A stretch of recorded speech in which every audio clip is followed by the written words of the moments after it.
Hola gente maravillosa, bienvenidos a La Encerrona. Yo soy Orlando Medina del Tubazo Digital y adivinen con quién me encuentro. Víctor Hugo Donaire, hoy es FM Radio 89.7, aquí compartiendo con el profesor ingeniero Jesús Cepeda Villavicencio. Bien, nos encontramos en la Villa Olímpica de San Juan de los Morros, capital del estado Guárico. Esta es La Encerrona para el Tubazo y para Oye. Bienvenido Cepeda. Un gran saludo a ambos viejos amigos de aquí de San Juan de los Morros, Orlando y Víctor. Completamente a sus órdenes. Y un saludo, por supuesto, a toda la audiencia. ¿Encerramos de una vez o dejamos un poco, le damos rienda a... Bueno, este es difícil de encerrar, por algo le dicen el chivo.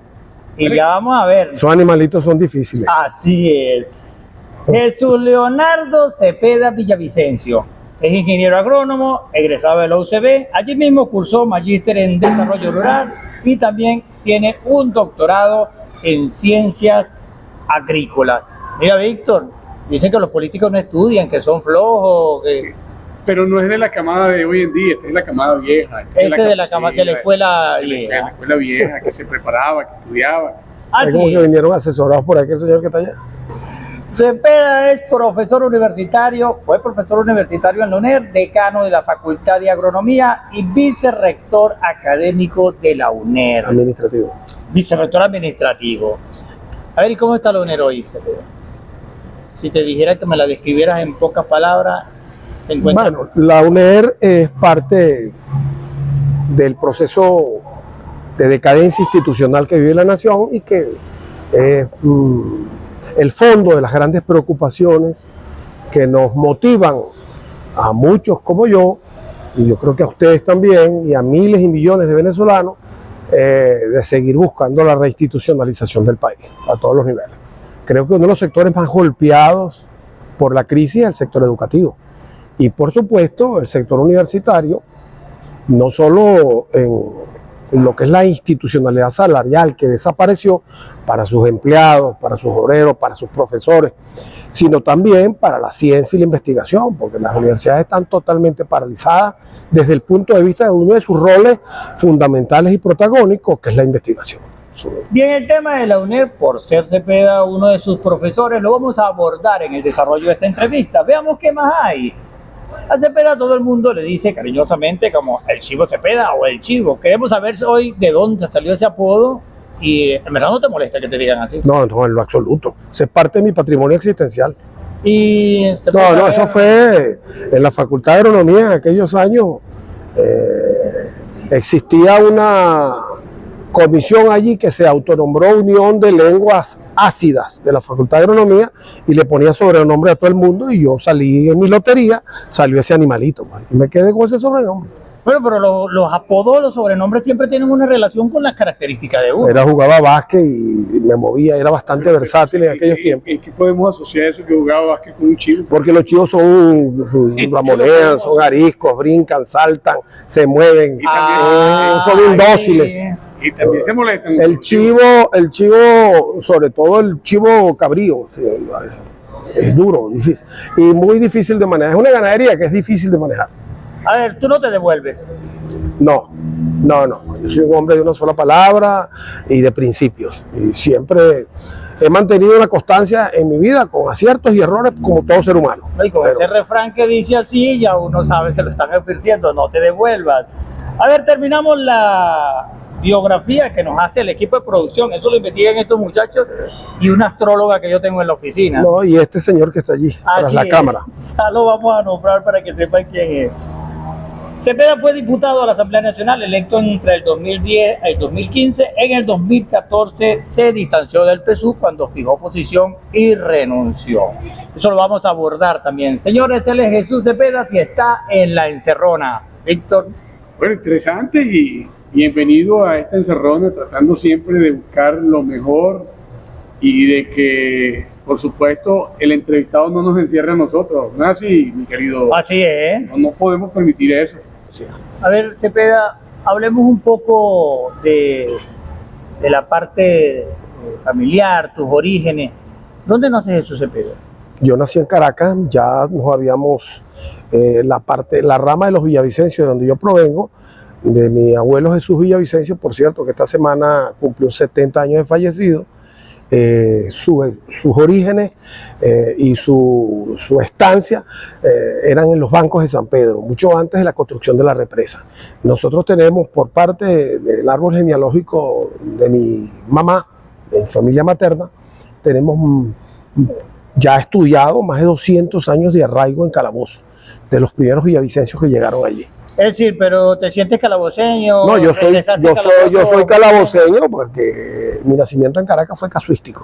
Mi desarrollo fue con la familia materna y desde muy niño en las actividades del campo. Todos los familiares míos, todos estaban dedicados a la ganadería, todos, desde hace muchísimos años.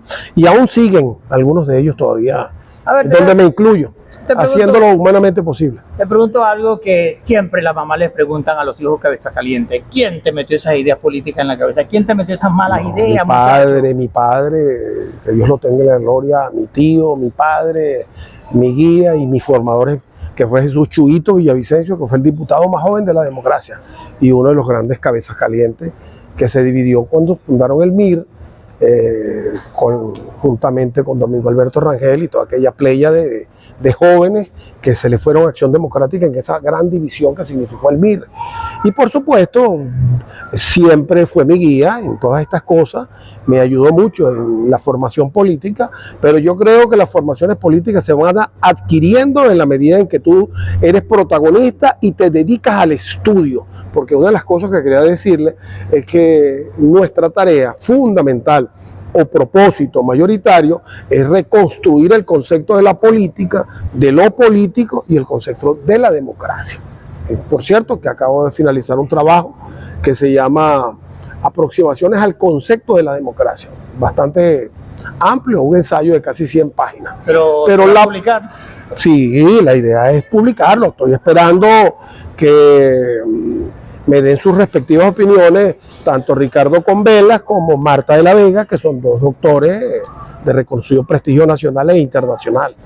Ricardo Convelas, estamos en un grupo juntos de pura política, se llama ese grupo, es un chat nacional donde discutimos a fondo los problemas políticos de la realidad, no solo venezolana, sino mundial. Y bueno, ellos están revisando eso, harán las observaciones. Como de costumbre en las actividades académicas, las tutorías se dan bajo ese concepto. Bueno, yo tengo mucha experiencia en eso porque me tocó ser tutor de muchas tesis. Aún a veces todavía consultan a uno, aunque yo he estado bastante distanciado por distintas razones, pero siempre estoy abierto a las asesorías y a las tutorías con los estudiantes. ¿Entramos ya? Así es, Sí, ya estamos. Porque yo veo que le preguntaste una buena pregunta de quién ese gusanito que mordió a Jesús Cepeda Villavicencio. Pero hay una gran diferencia del ayer al hoy. Fíjate, hay una gran diferencia del ayer a hoy. Unos hablan de la Cuarta República, que quieren o habrían querido tener una situación similar, y la izquierda, que siempre quiso llegar al poder. Vamos a hacer ese contraste, Jesús. Sí, ¿Cómo? pero primero tengo que contextualizarte dos cosas. ¿Por qué yo insisto mucho en que definamos lo que es yo soy un socialdemócrata convicto y confeso, siempre he sido. Toda la socialdemocracia viene originariamente del comunismo, es una excisión del comunismo. Bernstein, que fue el alemán que dirigió toda la causa de la construcción de la socialdemocracia europea, ese alemán en 1899 tuvo una ruptura con Lenin y con todos los grandes líderes y se fue y fundó la socialdemocracia. Por cierto, que la socialdemocracia, y no hay por qué ser mezquino, hay que reconocer que los socialcristianismos y también los socialcristianos construyeron todo lo que es la teoría del estado de bienestar, que es el estado donde se han logrado los mejores índices de felicidad, que son los países nórdicos. Precisamente la paradoja es que los países más atrasados en la historia evolutiva civilizatoria fueron los que son los que hoy exhiben un mayor grado de democracia y de tranquilidad, de felicidad, que son los países nórdicos, Noruega, Suiza, Dinamarca, Finlandia. Y bueno, mira, es importante rescatar que allí se respetan las leyes. y una de las cosas que nosotros queremos es que se separe la política, porque bueno, lamentablemente estos compañeros, estos señores de este régimen que gobierna este país, ellos impusieron una cosa que se llama la antipolítica. Pero ¿por qué tú llamas ahora régimen? Porque hasta y que... anteriormente tú estuviste allí, Jesús. Bueno, sí, porque eso fue una experiencia. Pero yo te pregunto del concepto de régimen, cuando El estableces régimen tuviste... bueno, lo empiezo a establecer una vez que se niegan que esas elecciones presidenciales no fueron unas elecciones limpias, las que se hicieron en el 2018. A partir de allí, bueno, se acrecentaron los problemas en este país. Podemos incluso hacer comparaciones quinquenales y te puedo hablar con cifras y estadísticas cómo hubo un cambio, cuánto entró a este país, cómo se modificaron las reservas, qué pasó con el Fondo de Inversiones de Estabilización Macroeconómica, que hasta el 2006-2007 tenía más de 8.000 millones de dólares y eso lo gastaron, ¿no? Ese era el fondo de ahorro para atender las emergencias y las modificaciones y los cambios que puedan haber. Lo gastaron. ¿Por qué no dice lo gastamos? Porque tú eras parte del Partido Socialista. No, bueno, mira, yo quería... a ver, escúchame, yo en el 2009 nos inscribimos en el PSUV para poder participar, y tú te acuerdas de eso, yo vengo del PPT, nos inscribimos en el PSUV para que nos dieran oportunidad de participar en las primarias de aquella época. Primarias donde William Lara, paz descanse, tenía su candidata, y les dimos una soberana derrota. Ahí participaron más de 14 aspirantes. Tenía su candidata, que era Saraí Mejía, que a la postre terminó siendo la suplente mía. O sea que yo gané en buena lid. Cuando fui decano, fueron unas elecciones, las únicas elecciones que se han hecho en la universidad, que era la vía donde iniciábamos la vía autonómica y que lamentablemente no se concretó. Y luego la otra opción fue esa, cuando gané esas primarias, que luego fui electo diputado. Pero tú muy bien sabes, y Orlando también, lo accidentado que fue impulsar el Plan Nacional Agroalimentario de Largo Plazo como una ley, porque a mí el señor Elías Agua me dijo que el problema del campo era un problema de lucha de clases. Y yo le decía que la ley estaba allí para que nosotros aplicáramos el capítulo del impuesto predial y atacáramos la ociosidad de las tierras sin conflictos en el medio rural. Pero escogieron la otra vía, porque ya ahí tú te iniciabas, te estabas dando cuenta de que el modelo lo que buscaba era el antagonismo, la siembra, la inoculación del odio, y yo tomo la decisión de irme de allí una vez que me doy cuenta de que eso no es un partido político, que es un régimen disciplinado. Hasta aquí, disciplinario. Yo quería entrar, pero fíjate, en el 2014 tomaste la decisión. Claro, porque ahí ¿Cuál fue no, ya habían varias causas. Primero, que yo estoy enfrentando a quien era gobernador de este estado desde que llegó allí, porque yo lo estaba a él denunciando. Tengo las pruebas en mi mano de las 7 masacres en las cuales él participó. Toda esa información me la entregó a mí el diputado Walter Márquez, que era el diputado del Táchira, el que tenía problemas de discapacidad y un militante del MAS. Claro, el de la masacre del Amparo no, que fueron más. Fueron los aguacaticos, fueron los totumitos, fueron varios. Y lo del Amparo es un caso muy particular, porque la mayoría de los que mataron allí, eso nunca se ha dicho, trabajaban en el extinto Instituto Nacional de Canalizaciones. Bueno, cuando ese señor lo designa aquí, yo el primer día que el señor es designado candidato, le dije que usted no es mi candidato. Entonces sí tuvimos hostilidad, tanto él hacia mí como yo hacia él. Porque yo creo que esa fue una decisión absolutamente equivocada del PSUV, porque ese señor vino aquí a cumplir otros fines que no voy a entrar a detallar, y no vino a hacer el trabajo que requerimos del Estado, que nosotros necesitamos es estadistas que nos ayuden a trabajar, a buscar un concierto de entendimientos y de integración que nunca, lamentablemente, se ha podido lograr en este Estado. La gran interrogante, mientras estuviste en el PSUV, porque también hay el derecho a disentir y a la interna. Bueno, por ahí hiciste observaciones sobre... Muchísimas observaciones, sobre todo mira, te puedo nombrar varias. Cuando a mí Diosdado Cabello me dijo que yo tenía que ponerme las órdenes de Rodríguez Chacín, inmediatamente me rebelé. Cuando quise interpelar a Javier Ramos, que era una de la mano derecha de Elías Agua, por el robo de más de 160 millones de dólares con los geotextiles en el sistema de riego Río Guárico, esa interpelación la suspendió Diosdado Cabello, faltando horas para que se procediera a la interpelación. Después se presentó el escándalo con Luis Gallardo, donde yo lo único que hice fue exigir que se respetara el Estado de Derecho, porque ahí no había un informe de la Contraloría, que es la instancia que tiene la pertinencia para averiguar si tú cometiste o no delito. De manera pues que fueron cosas muy graves. Y lo otro fue lo del sector agrícola. Las únicas coincidencias que hubo allí en ese congreso fueron entre José Manuel González, mi persona, Irán Gaviria, y bueno, al final se conformó una comisión presidencial a la que simplemente le hicieron un saludo a la bandera, una comisión presidencial agroalimentaria donde volvimos a presentar el proyecto de ley que sustituyera a una ley vetusta, que es la ley orgánica de seguridad y soberanía alimentaria, que eso no sirve para nada. Y la ley de tierra la modificaron 2 veces y le modificaron su esencia, porque esa ley se hizo en el 2001 y puedo decir con absoluta autoridad moral sobre esa materia que esa ley es una ley cuyo espíritu prácticamente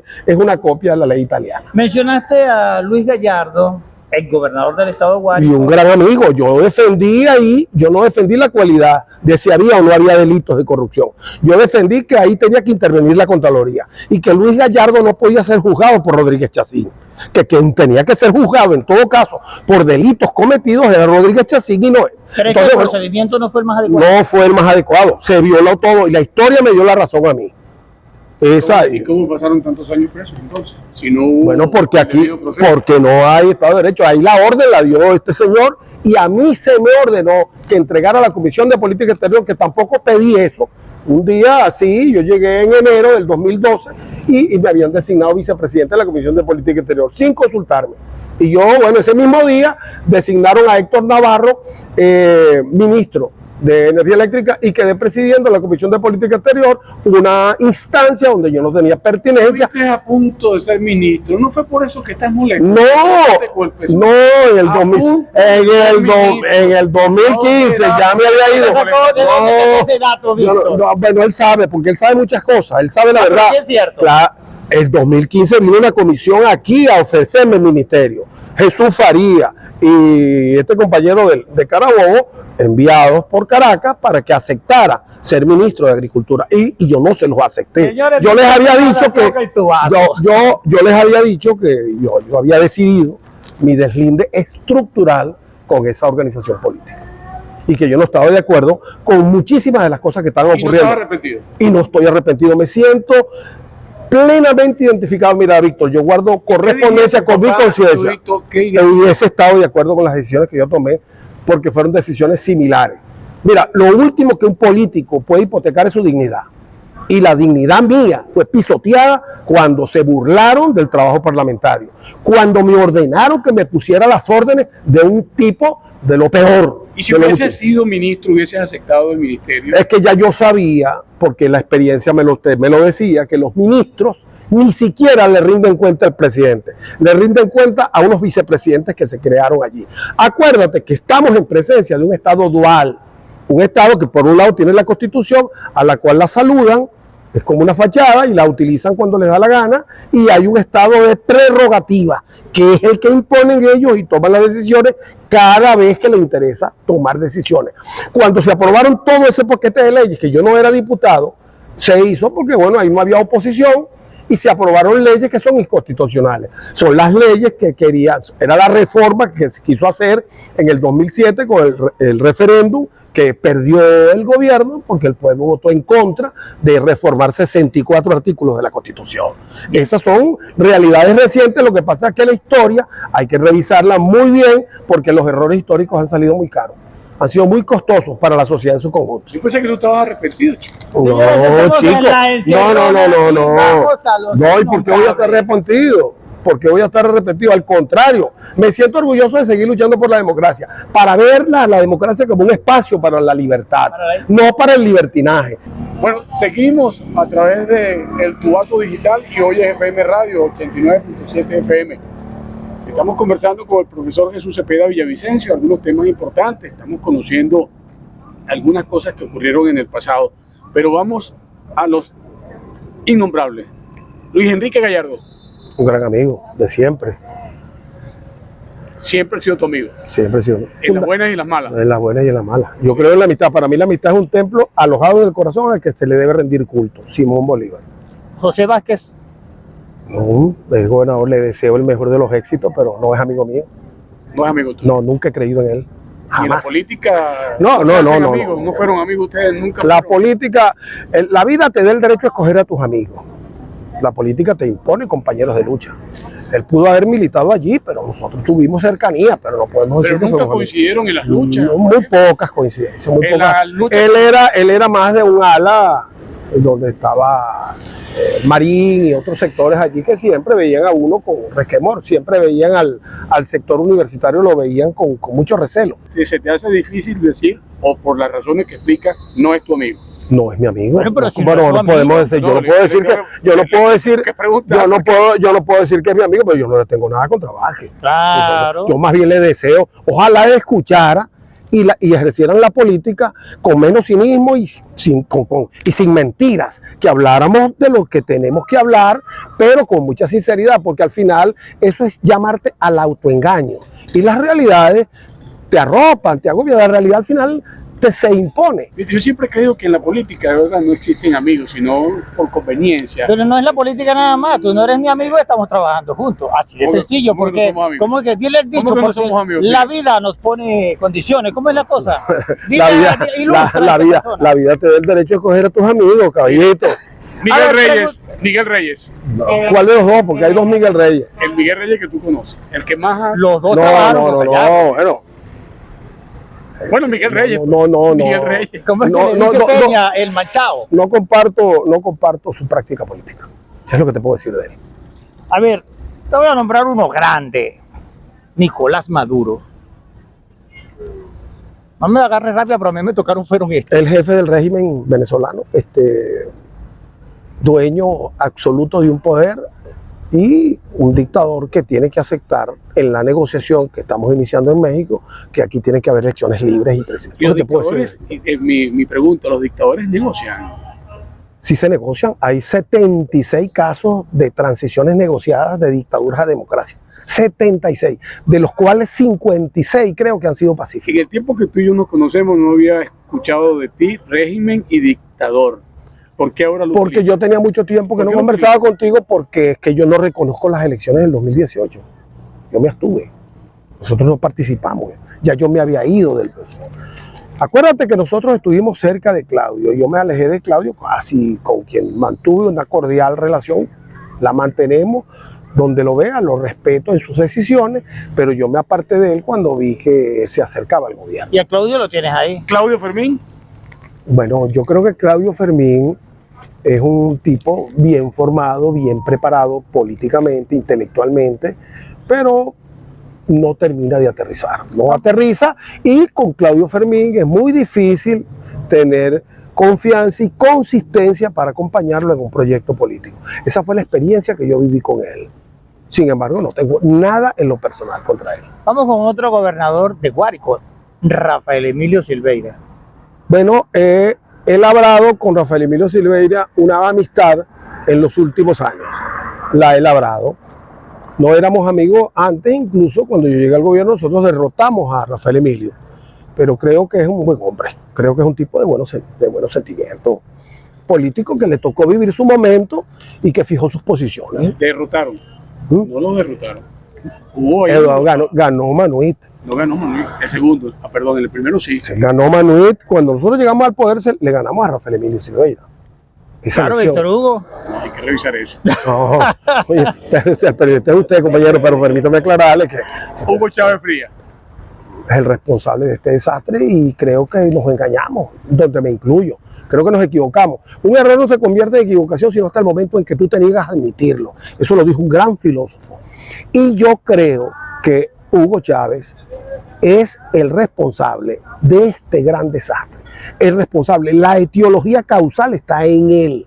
¿Por qué digo esto? Pero tú Porque, estuviste- pero escúchame, vale, pero voy a escuchar, pero pude necesito estar. que ¿Tú me- te acuerdas cuando me expulsó el MBR y que tenían una campaña contra mí cuando Chávez nos corrió allá en la plaza, en la carrera 12 de Calabozo?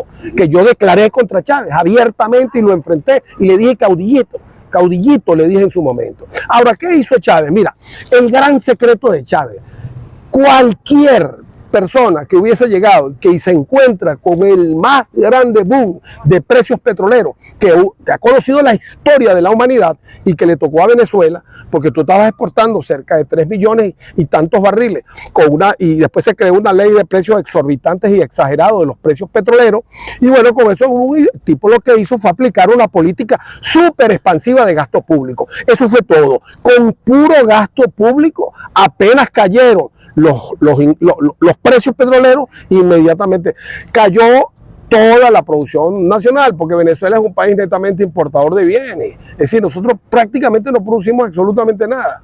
El modelo rentístico petrolero se instauró en Venezuela a partir de 1924. A ver, Cepeda. ¿Te queda alguien allí, los innombrables? Ah, claro, me queda uno que Y está... esa palabrita innombrable, ¿por qué ustedes la creen? Porque algunos son innombrables porque la gente no quiere que se los nombre, y otros son innombrables porque en cierta forma le tocan la fibra. Creo, en lo que yo no creo es en la beatificación de políticos, ni de caudillos, ni de las diferencias con Eduardo fueron precisamente de ese tipo. Yo no creo en caudillos. Yo creo en la política vista como forma, como estructura, como regla establecida para la coexistencia, para la convivencia pacífica entre intereses antagónicos, opuestos, y a través del agonismo, que es el establecimiento filosófico de leyes concretas, donde nosotros nos aceptemos para llegar a la democracia. Ahora, el problema es que eso no lo entienden los políticos de hoy en día, no entienden eso. Porque no estudian, no leen, hay que leer. Vamos a ver si este programa ayuda a que estudien más. Pero vale, pero es que este programa, mira, yo les acepto primero porque son ustedes grandes amigos, sé que están en los medios. Tercero, necesitamos diversificar las opiniones. Es decir, yo creo que hay que conceptualizar la política, yo creo que hay que conceptualizar la democracia. La democracia no puede ser visto solo como una forma de gobierno, sino como un estilo de vida para el mejoramiento de la calidad de vida. Y la política se mide por resultados. Resultados que es producto del ejercicio político, que no es lo mismo que la política, porque esto que estamos haciendo nosotros aquí a través de un plano discursivo de la doxa es político. Estamos actuando como políticos cuando tú expones, expresas tus ideas, planteas tus soluciones, y yo quiero que entremos de verdad a la búsqueda de acuerdos y soluciones. Nosotros no, de ninguna manera. Te queda un nombre, amigo, uno, vamos rapidito para ver si... A mí me queda uno aquí que ha sonado mucho en estos días, que es Nicolás Mangieri. Quería saber tu opinión sobre eso. Bueno, fíjate tú, con Nicolás Mangieri yo tuve, sin conocernos, nos conocíamos así, fue el primer encontronazo cuando llegamos por el caso de los gileros Parmaná. Eso después se resolvió a través de un juicio. Eso venía de una licitación que nosotros cuestionamos apenas llegamos al gobierno. Y hoy en día yo considero a Nicolás Mangieri un amigo. Es decir, en ese ir y venir de los encuentros y los desencuentros, yo creo en ese ir y venir. Y como yo no albergo rencores, él a mí me ha demostrado que tampoco alberga rencores. Yo, siendo diputado, lo visité, desayunamos, siempre hemos tenido conversaciones sobre el futuro del Estado. A él le preocupa mucho la situación de este Estado, y bueno, siempre estaremos en esas conversaciones. ¿Creen que es una buena carta? Un hombre de corazón. No, eso hay que esperar el momento. O sea, yo creo que el que tenga aspiraciones, que la plantea, son legítimas. Cualquiera tiene derecho a aspirar. Yo me considero un parlamentario neto, un parlamentario. Esa es mi actividad. Yo no tengo ninguna otra aspiración. ¿Por qué? Porque yo creo que es necesario debatir la construcción de la sociedad venezolana que queremos. No por nosotros, que ya tenemos unos cuantos añitos, sino por los hijos, por los nietos que se nos fueron. Yo tengo mi nieto en Chile y mi hija en Argentina. Yo quisiera que estuviesen aquí conmigo. Tengo mi hijo en Estados Unidos. Quisiera que estuviese aquí conmigo. Sí. Me queda un nombre, Eduardo Puerto. Sin comentarios. Eduardo Tubazo, no te quisieron nombrar. Sin comentarios. Pero ¿por qué tú metes al diputado en eso? Hay que respetar al diputado. Sin comentarios. Ahí sí, en ese caso, sin comentarios. Ahora, está bien. No. Muy bien, listo. Ok, vamos a... No creo que sea necesario. Bueno, pero estábamos en política. Sí, pero vamos a meternos lo que quiere. Pasa que ustedes son... Lo que queremos. Él con su guillo. Diálogo en México, pues. Mira, apuesto a eso. Primero, porque la política es una permanente negociación. El que no crea en la negociación y en el diálogo está negando de plano la esencia fundamental de la filosofía política. ¿Ok? Y el diálogo es una cosa y la negociación es otra cosa. Diálogo es lo que estamos haciendo nosotros aquí.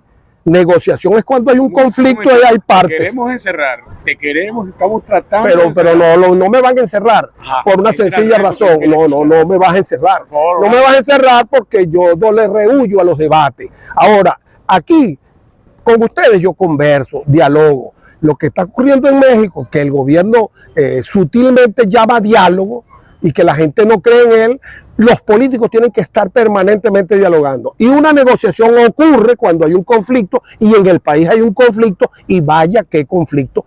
El tamaño de la crisis, te la digo en tres ejes. Lo social, 90% de pobreza, de ingresos, y 75% de pobreza extrema. No lo digo yo, lo dicen las encuestas en COVID. 3 prestigiosas universidades: Simón Bolívar, Universidad Central y la Universidad Católica Andrés Bello. En lo político somos el segundo país más frágil del continente americano después de Haití. Es decir, la política la mide a través de la fragilidad.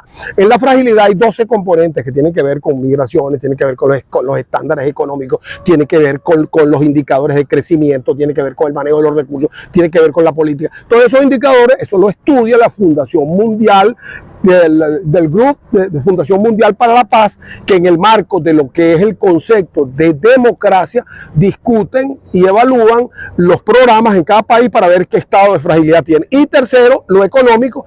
Del 2015 al 2022 hemos tenido una caída del 80% del Producto Interno. Mira, para que pueda haber acuerdos y podamos avanzar, tenemos que reconocer que tenemos un problema. Y una negociación es un proceso de aproximaciones sucesivas, que por etapas tú vas avanzando y vas acordando. Bueno, ahorita se acaba de acordar liberar un fondo de los recursos que se están congelados para atender los programas sociales, pero él tiene que saberse que lo va a administrar la ONU, no lo va a administrar el gobierno de Maduro. ¿Tú crees en el diálogo? Yo creo en el diálogo. Soy político, ahora, vale. Hay que decirle a un sector de la oposición que cuestiona y ataca el diálogo. Porque entonces... Bueno, ese sector de la oposición yo no lo puedo acompañar en esas posiciones. Yo no lo acompaño. Yo creo que aquí pero nosotros... tú eres duro con lo que está establecido. Mira, yo soy... el gobierno, no, pero porque esta posición no eres así. Pero ¿cuál oposición? Háblame concretamente. Bueno, la Alianza Democrática. No, chico, que a mí el problema que tengan algunos dirigentes de la Alianza Democrática a nivel de las cúpulas es una cosa, y otra cosa es la Alianza Democrática aquí abajo. Yo con ellos converso y estamos conversando, estamos acercándonos, estamos evaluándonos, pero para mí lo más importante en este momento son las elecciones presidenciales, porque si no hay un marco macroeconómico estable que lo modifique, el problema es Miraflores. A ver, caigamos ahí. Si en los acuerdos de México se plantea la posibilidad de una elección, hay que ir a las elecciones. Pero te voy con la pregunta: ¿qué posibilidades tiene la oposición con esta estructura? Bueno, ya lo veremos. Nosotros vamos a defender un proceso de primaria, donde una de las cosas que le exigimos al gobierno es que dejen quieto a ese sector, como ustedes quieran llamarlo, pero el sector de la plataforma unitaria decidió, elaboró ya un reglamento, se nombró una comisión, que por cierto, el que preside esa comisión es sobrino, o es el hermano de un sobrino de mi padre Chuito, porque Jesús María Casal, su papá, que era diputado de Portuguesa, era uno de los mejores amigos de Chuito. Entonces, y Jesús María Casal es un hombre serio. Y María Carolina, los que están allí, no tengo cuestionamiento contra ninguno de esa comisión, que es la que está haciendo una consulta amplia. El reglamento lo he leído 3 veces, en ningún momento se le prohíbe a nadie que participe allí. ¿Dónde sí se va a prohibir? Cuando ven el documento ético que se tiene que suscribir, porque tú para participar tienes que estar comprometido con rescatar la institucionalidad nacional, con rescatar la democracia y con una política firme contra las desviaciones de este gobierno. ¿Y tú puedes ser candidato presidencial? ¿Tú puedes? No tengo ninguna intención de eso. No, pero la pregunta es... No tengo ninguna intención, no, en lo absoluto, no me interesa, ni gobernaciones. $1 millón de bolívares, $1 millón que hay que pagar para poder inscribirse como candidato. Pero bueno, chicos, eso tiene gasto, yo no sé cuánto, todavía no lo han dicho. Bueno, pero en las elecciones del 2012, en las elecciones, te felicito si tienes esa cantidad. Oye, disfrútala, guárdala, no los prestes, disfrútalo. Con eso puedes terminar tu vida y la de tus hijos y vivir tranquilo. Entonces, no me los ofrezca. No tengo ningún interés, ni en la gobernación tampoco, lo he dicho públicamente. Apoyaré a alguien en algún momento. Lo apoyaré en la primaria. Todavía no he tomado decisiones. Mira, he ido a todos los actos que han hecho los que han venido. César Pérez Vive, extraordinario candidato. Andrés Velázquez, amigo personal, es extraordinario candidato.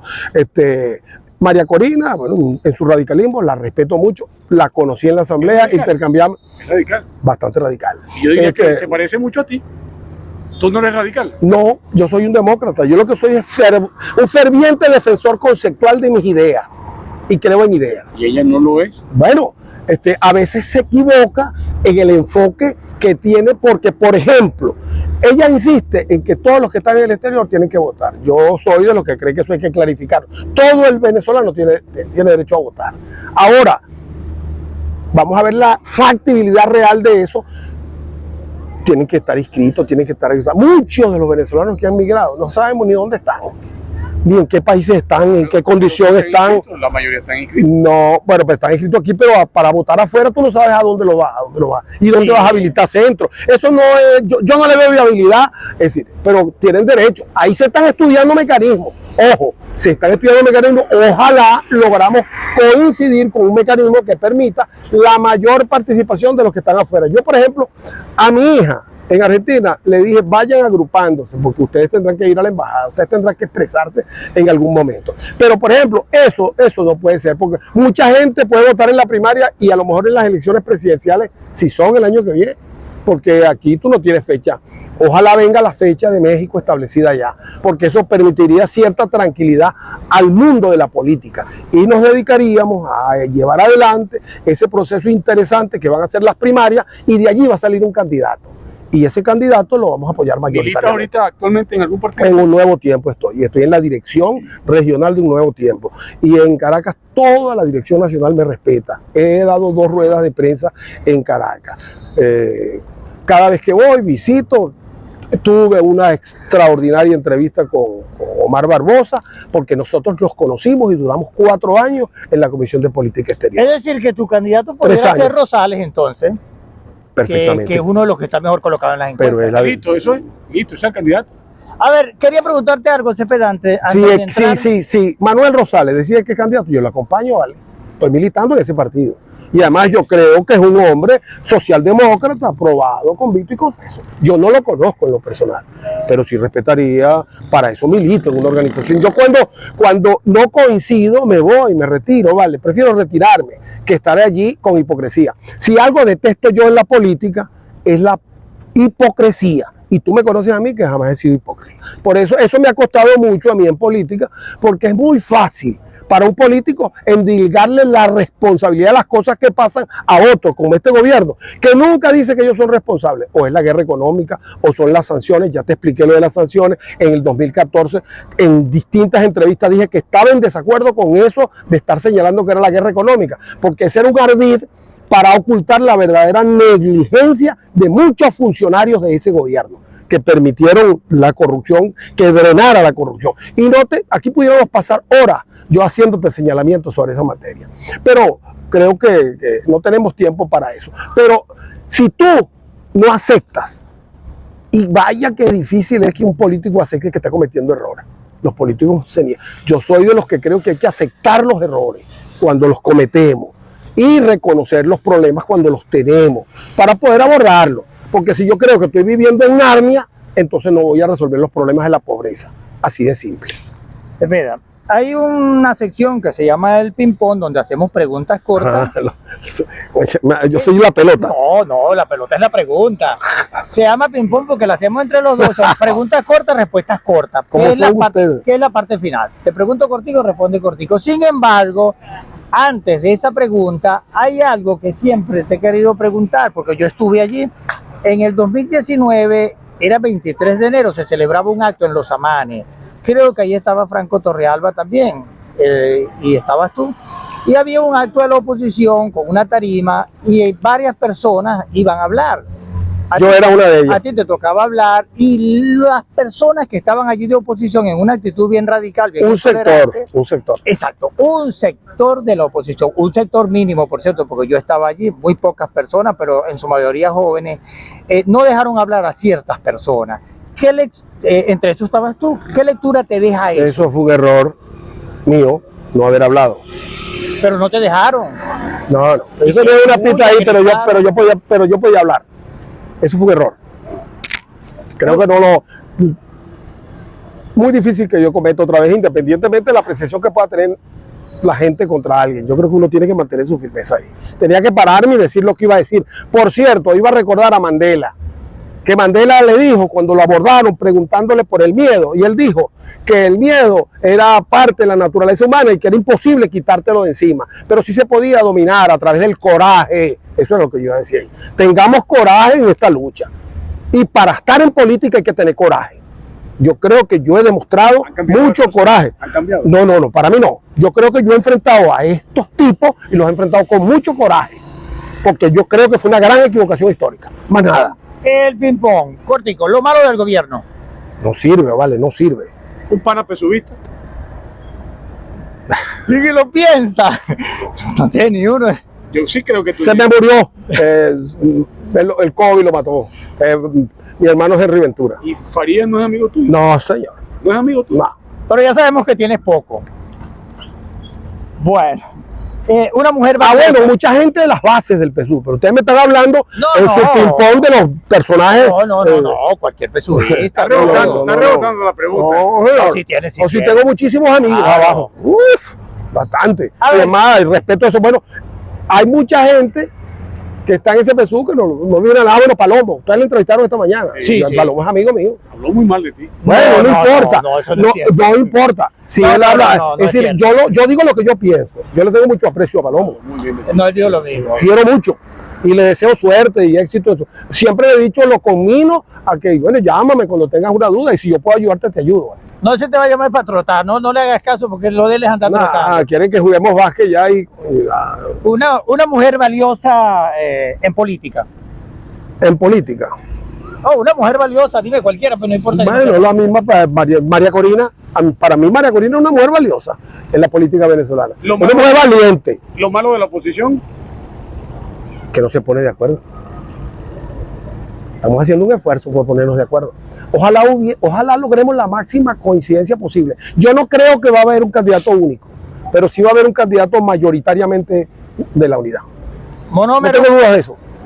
Bueno, esa es otra etiqueta que clavó el gobierno allí muy hábilmente, porque hasta el 2019 aquí el 90% de los venezolanos no sabía que eso existía.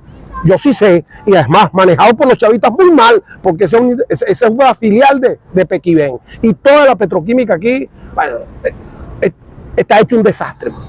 Que era lo que nos surtía de fertilizantes, sobre todo de urea. Y no hay. Bueno, el 2019 aparece monómero, es después de la gestión esa. Que yo estoy esperando que digan las auditorías. Yo no puedo decir si se robaron o no robaron algo ahí. Yo lo que creo es que todo corrupto en algún momento debe ser juzgado. Todo corrupto en algún momento debe ser juzgado. Y la justicia tarda, pero va a llegar. Un libro. Bueno, mi libro, La agricultura venezolana, desafíos y perspectivas. Otro libro, Está en Google. El rostro de una crisis. No, pero si ustedes me ayudan, vamos a meterlos en Google. Estoy tratando de ver, y tengo dos trabajos ahorita que están en fase de culminación. Uno es la visión holística del sistema agroalimentario venezolano, culminado, sobre el cual estoy escribiendo semanalmente. Yo a ti te mando los escritos, los artículos. Y tengo el trabajo sobre la democracia, que estoy esperando las observaciones pertinentes, tanto de Ricardo Convelas como de la doctora Se Marta. nos está acabando el tiempo y tenemos para una tú y una yo. Ya. Listo, Listo. dígame. Sí. Te queda una pregunta de este lado. ¿Tú duermes tranquilo con tu conciencia? Duermo con esta mujer que está aquí, que es mi esposa. Y dormimos tranquilos. Sí tengo muchas preocupaciones porque tenemos familia, tenemos angustia, los sueldos no alcanzan, las fincas están en el suelo, el precio real de los productos agrícolas desapareció hace muchos años, así como desapareció el salario real. Y tengo mis angustias como todo venezolano, mis hijos afuera. Y bueno, quisiera que las cosas cambiaran en este Un país. líder en Guárico. No veo una persona que descolle con un liderazgo sólido en Guárico. Creo que el liderazgo tiene que ser colectivo. Es decir, colectivo en el sentido correcto de la palabra, que surja de unas elecciones primarias y elijamos a alguien que quiera ser candidato a la gobernación.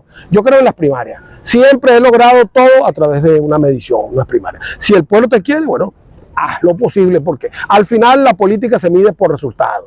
y los resultados están a la vista. Ok, gracias, Jesús. Gracias a ustedes. Orlando. Señores, él es Jesús Cepeda Villavicencio y estuvo en el Tubazo Digital. Yo soy Orlando Medina del Tubazo Digital, acompañado por mi amigo Víctor Hugo Donaire de Oye 89.7. Hasta la próxima.